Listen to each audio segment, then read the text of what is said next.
This is Tales from the Grit, hosted by TPS students. We talk with people from all walks of life to better understand our now and realize our next. Let's get started. So what about you guys? What do you guys listen to, and how does that drive what you and are as a human being and how you live?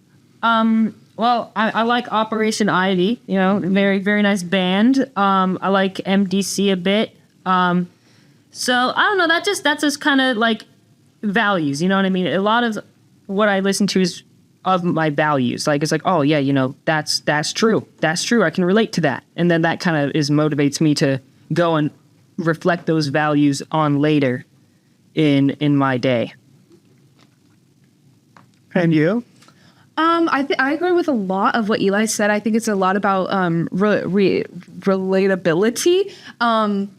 I also like music that I've just grown up with. Like, obviously, my parents also grew up with some type of music, so they're going to put that on me. So I think I have a very wide variety of what I listen to. And so when I'm sad, I'll listen to like sad music, and that's just what helps me get through it. And I like that. Like, I think you said something about that, about how like it fuels you. That's what gets you through the day. So yeah, that I listen to a lot of different genres. I don't think I can even pick one. I think that in listening to music and lyrics and to build on yours, that comment of and what drives you, I think it's important for me to recognize that I can pick and choose elements of different lyrics, songs, and that I can own a piece of it. I don't have to own the whole song. I don't have to hold it. Oftentimes I'm judged, and I think like artists are judged for their genres or their whole song or their political stance, and I can relate to a little bit of one song without judgment and connect to that. And I think there's beauty in that. And it's made me feel a connection to a variety of musics and genres.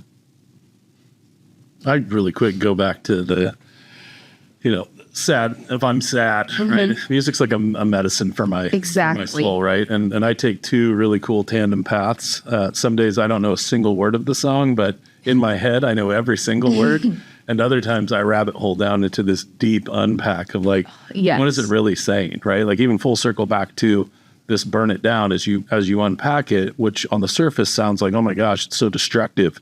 But the reality is it's actually like building this hope and this presence.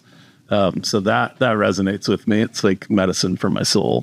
I want to touch more on that. My brother, we both share a very favorite common artist. And this artist has two albums, which my brother's favorite album is one of them, and I like one of the others. He said he can't listen to this album because it always makes him cry. And I realized then that I never had really listened to any of the lyrics in those songs. Like, I listened to the music, but I never really, like you said, took a deep rabbit hole and listened to what they were saying and all the metaphors and what the songs really meant. And that's when it started like really touching me, and I really understood what he was saying. Who's that artist? Frank Ocean. Yeah. Okay, yeah.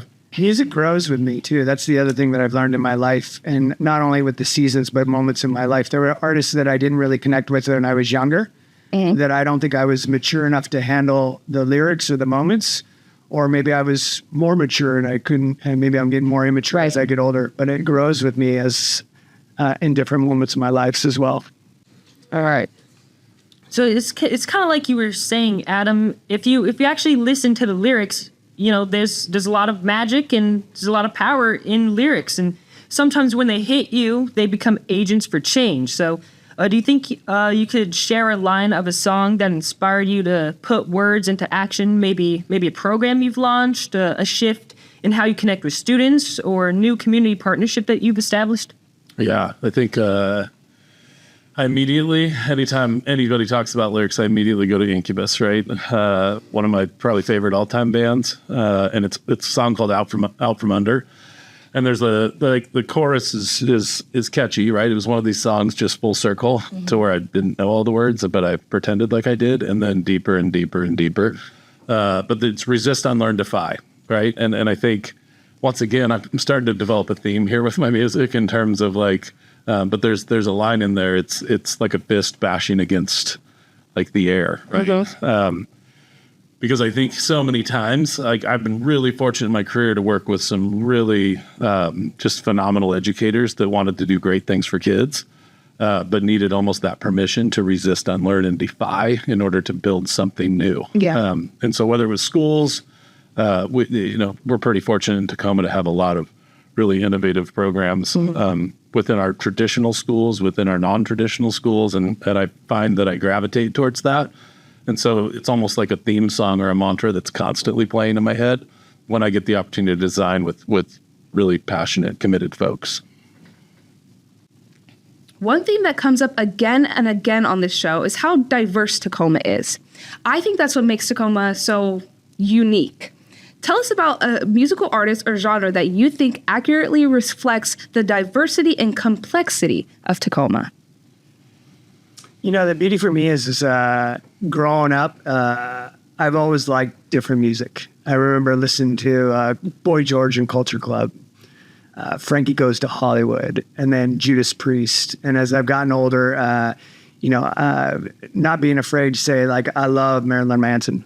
I think he's just a freak of an artist. I don't necessarily respect the human being, but as an artist, who he is in that space. I love Sturgill Simpson and the music that he produces, which is a variety of different things. And I want to put that back now into what Tacoma is as a community. Folks come to me oftentimes and say, this is what the community thinks. And what I've learned about the diversity of Tacoma is it is really that. It is a diverse community.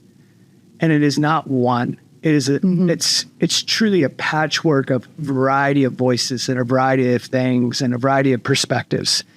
And once we speak to one, we lose sight of all the individuality of it. Right. And I think when we talk about music, we can talk about music holistically and honor music holistically.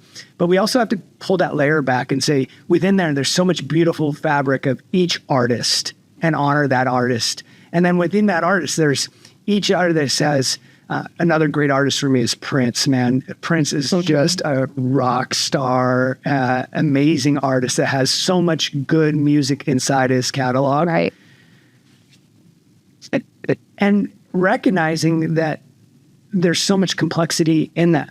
And so it's picking those individuals and they all fit together magically in Tacoma as a puzzle piece or puzzle pieces into one beautiful Tacoma. Mm-hmm. But each of them is unique. Each neighborhood's unique. Each citizen's unique. And that's what makes it special. You take one puzzle piece apart. If you change that, it doesn't fit back into the puzzle. Right. You have to honor it for what it is. And we can speak holistically as a community, but we also don't speak for each other. And we have to be careful about that. We have to be careful of saying, well, I speak on behalf of the community. No, you speak on behalf of a member of our community, and that is rich and honored. But we're all community together. I love the question. I'm chomping at the bit to riff on this. Because I think in terms of this music, and you start to see themes of love to build things, right? And it always is set to pictures and just very loud volume music in my head. So Austin Post, aka Post Malone, aka Posty, is like my spirit animal, right? And then I think from his very inception on the scene, there's just to be completely transparent, there's songs that really hit for me and I really enjoy, and ones that I'm quick to go skip. Right. But I think what fascinates me about him as a human and as an artist is he's been consistently true in terms of his passion for music and his passion for that personalized, he chases what he wants to chase, right? So he'll drop a country album. He's dropped rap albums. He did a Nirvana cover during COVID that I bet we've watched on YouTube multiple times in terms of that set and just the collaboration, right? And as a lifelong Washington guy, I'm a huge fan of Pearl Jam and Nirvana. And so while I wouldn't say oh my gosh, Post Malone was better than Cobain, the respect in terms of doing a full set, right, and gathering folks that were very relevant to that set, and even the attire in terms of the video, it's really powerful. And so the crossover for me, as Josh was unpacking it, and it's probably one of the best questions, just in terms of the phrasing, because I think our brains go there. but to capture it in the way that you asked it, really delivers this beauty of Tacoma, right? I juggle Tacoma in terms of like the city of destiny and grit city, and the fusion of those two is represented in so many different genres of music that translates directly to the people that make up the composition of it. I think in our career in college and our career technical education work, I mean, we have over 200 active committed partners throughout our city, whether they're nonprofits, whether they're private industry, businesses, government, that rally around kids, right? In terms of all of these different opportunities that we're able to deliver. And they're really cool because they live in kind of this tandem world of like, we're going to do what's best for kids, regardless of the outcome from a bigger picture, similar to my boy Posty, like in terms of, I'm going to drop a country album and you heard the people start to chirp, right? Right. Some of your diehard country fans are like, that's not country. Simultaneously, he's doing duets and collaborations with some of the most historic country artists in the history of country. And so it's this just cool world where we get to do that. And I think I've been to a lot of places across this nation in terms of public ed, and I've never seen anything like it, like it is in Tacoma. I think we learn lessons from music, and that helps us break down those barriers, and there's so many artists that we haven't even mentioned, Beyonce, right? Talking about amazing artists that has broken down so many barriers across genres, genders. Like you said, she collabed with Post Malone, and everyone told her when she made that album that she was not country enough, and she did it. The Dixie Chicks, you're collaborating with the Dixie Chicks. I mean, if you haven't heard some of that, it's just amazing. And it reminds us that we have to pause and appreciate the art, right, and leave some of the politics and the other issues off to the side. So music challenges us to think differently. How has music challenged you to push the boundaries in Tacoma to ensure kids have learning experiences that meet the demands of life in the 21st century? So for me, music continues to push me every day. Every day, the first thing I do get in the car is just start with music. It fuels me, like I said, and it's the gas. It's the gas. It reminds me of what I'm here to do, which is just to serve kids. School is a place that developmentally teenagers, I would ask you, is you live in a place that at least when I was a kid, there was a lot of angst, a lot of stress, a lot of pressure. Yes, no? Yes. Yeah. There's a natural connection to punk because of why? Anti.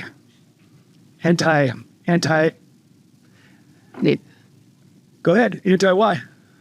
Anti-government, anti-everything, really. Yeah. It's push back. It's a natural phase in our life of pushing back. And I think that's real. And for me, it's helped to understand that as I do this work, it's important to recognize that you can push back.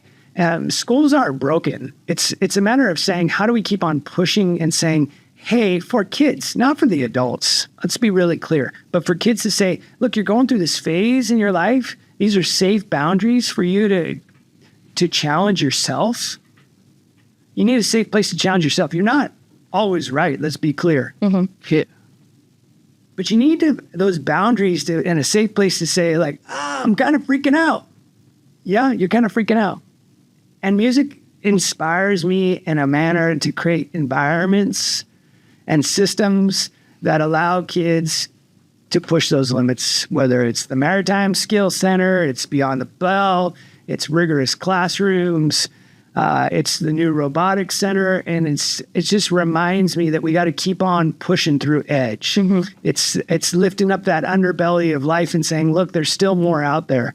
And so it's like a high octane fuel every morning, no matter what day it is. And then I think it's also a bridge to friendships.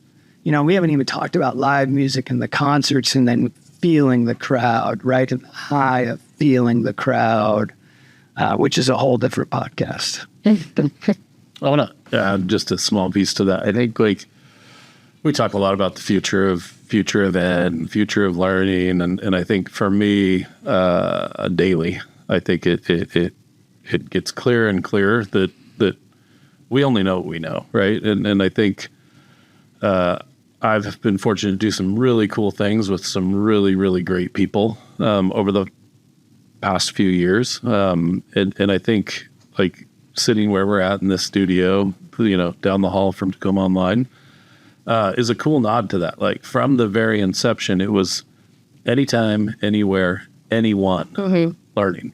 And I think the anyone is what I key in on, especially with this cool sort of shift over to music, because online learning is not for every student.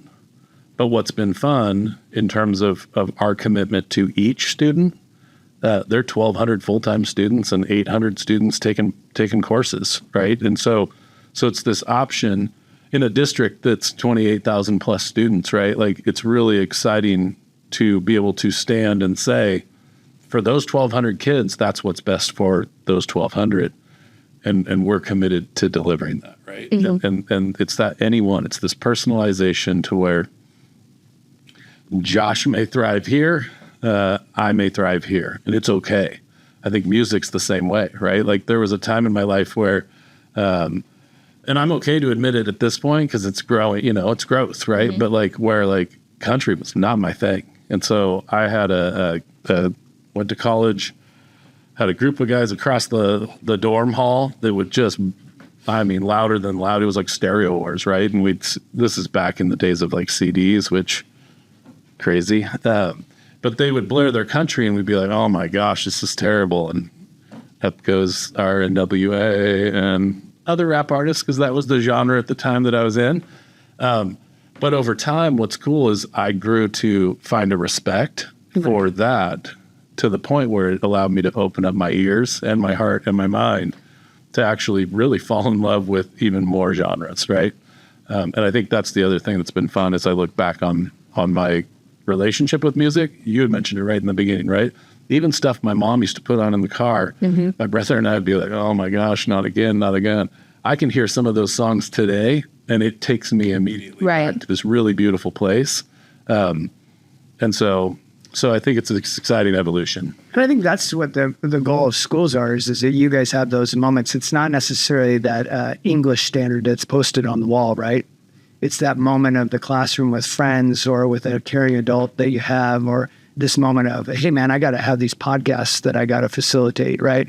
Or that man's the producer in the corner that's saying, yeah, I actually produce this stuff. Like that's what the goal is, that you link together these moments that are in your brains, that we get to, the high that we get is that we get to help facilitate some of those things. And how do we get to do that on a massive scale? That's the goal for us. I want to go back to, I think both of you said at some point that music like builds a community, or that music is a community. It's like you said, like you can't speak on every single one in the community. I do theater at Stadium High School, and I was in ensemble for both of the shows. And one thing about ensemble is that it's a group effort. Like it's like everyone is playing their own roles. It's like a machine. It, like everyone has their own purpose, and they're all coming together to make this beautiful picture. So like, what is your guys' take on that? What do you guys think about that? Yeah, I mean, I think being a part of community is so powerful. And, that experience for you. I went and saw Rise Against and live in concert. And, I was watching the mosh pit start, right, from the crowd. And, a lot of people judge people that are in the mosh pit, right? And people out of control, people trying to hurt people. But if you watch a mosh pit start, people start walking in a circle. Faster, very coordinated effort. And then you see one person, they go. And then everybody goes. And people are not trying to hurt each other per se. They're in this live moment together, just like you guys are in this ensemble, like you said, in this machine, feeling all together, this beautiful, magical moment of energy all together with the music.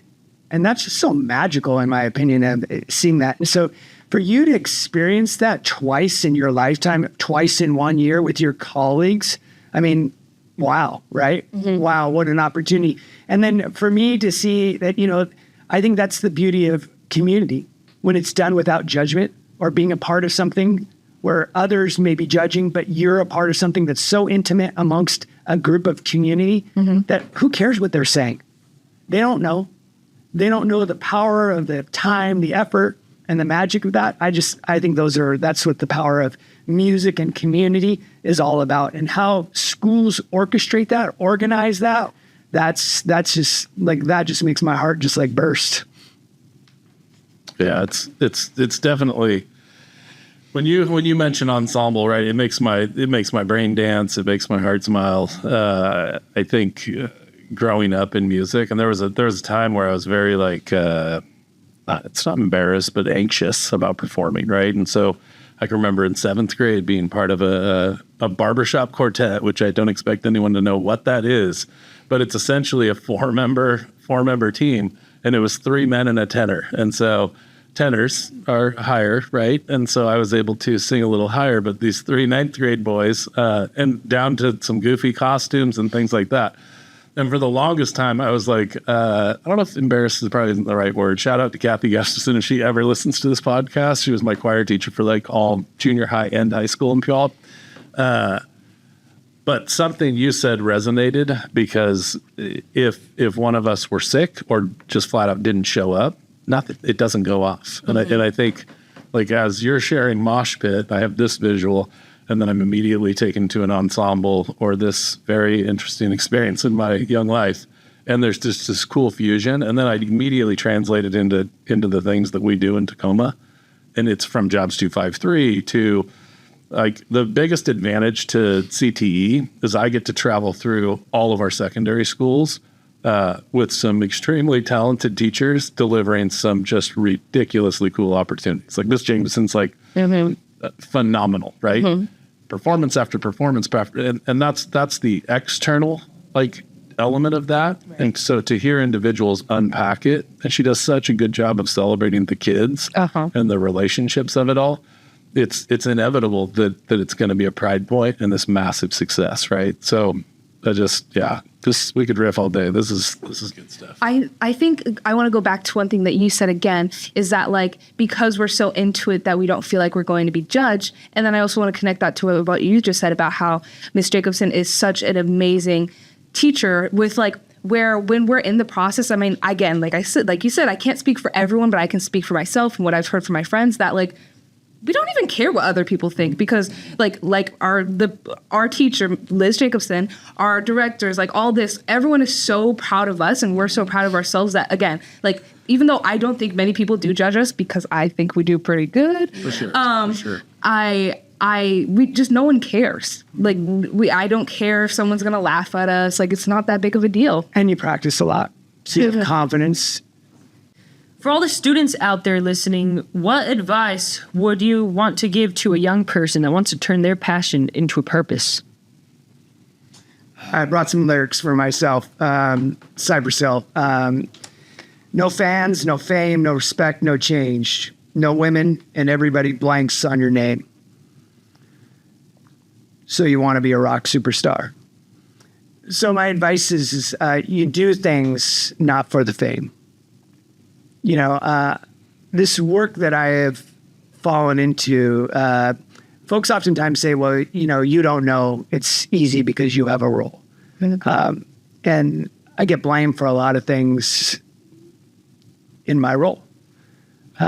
My purpose is to try to help make a better world through helping kids. It's a lot of fun when I remind myself that's what I'm doing. And there's a difference between your job and your work in life. When I create a soundtrack for my work, I can have a good time. I can have a good time. My job's not always fun. My work with the soundtrack, it's a kick in the pants a lot of times. So my advice to you guys is, understand your work in life. Create a soundtrack. Listen to music. Feel the music. Listen to the lyrics. Don't be embarrassed by the music. Don't be afraid to change your genres. Don't shy away from it. If you like classical music, Dolly Parton, Elvis, great. Don't get stuck. Grow with music. Let it feed your soul. Tap into it. Change the times. And I'm just telling you that it'll feed your purpose. And I think you'll make a difference in this world. I truly believe it. And I think you'll have a lot of good times. I think I have a 28-year-old, a 19-year-old, and a 14-year-old, and I think there's some consistent messages I give all three of my boys in that, like, the world has never been so ready for what they can do for it. And so for me, it's always purpose and passion, right? And this boldness, like this, we use relentless a lot, right? Like this conviction to pursuing both, like not having to pick one or the other, right? I think every hero has a theme song, and I would push or challenge our young adults along the entire pre-K 12 and beyond continuum to be confident in changing that theme song as you grow and evolve, but to always have it, right? We'll play the game all the time of like, what's your walkout song, right? Whether you're, you can watch anything. You can watch award shows. You can watch a football game, a boxing match, whatever, right? What's your walkout song and why, right? Because I think that's where things get exciting. It's one thing to pick a song like, oh, I love that beat, or that's got a really cool hook. It's another to spend some time with yourself processing the why behind it, because I think it truly does fuel incredible things. Okay, so from a challenge standpoint, I would say whether you're 9 or 99 years old, I'd put on your metaphoric cape, catalog, and rally your walkout song and take on the world. Josh, Adam, thank you so much for talking with us today. I'm Elliot. I'm Eli. Signing off for one last time in this season. And remember, your future isn't found, it's forged. Keep pushing, keep growing, and keep defining your destiny. Until next time. Woo! Appreciate it. Yeah. I'm going to take a selfie, like this is what we do, because then we post it and it's fun. Move to the here, bro. All right. Are you guys ready? Cheese.